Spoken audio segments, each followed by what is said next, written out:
पंचवीसांक सांगलें, आख्या संवसाराक वचात आनी सगळे रचनेक बरी खबर परगटात.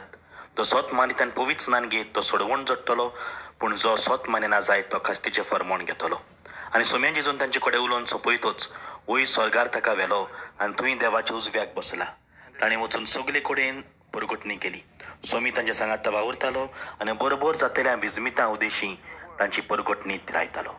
वय जेजू स्वर्गार थावन संवसारांत आयलो.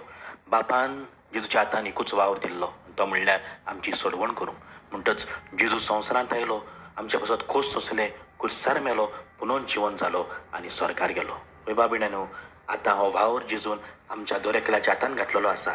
वचून ताचें शुभ वर्तमान सगल्याक परगटूंक, आमी ताचेर स्वत मानूंक आनी आमच्या उतरा वरवीं दुसऱ्यांनी स्वत मानून जेजूशी वचूंक. अशे तरेन ही परब जेजूच्या स्वर्गात चोवण्याची परब एक बरवंशाची परब. ह्या संवसारान कितले कोश्ट आयले, कितले त्रास आयले, पूण आमी तो ताचे स्वत मानीत आनी ताच्या उतरा प्रमाणे तर चलत जाल्यार आमी एक दीस जेजू बरोबर स्वर्गार वेतेनी. म्हणटच बाबिण्यानो, ह्या बरवंशान जिवया, जेजूचेर स्वत मानुया.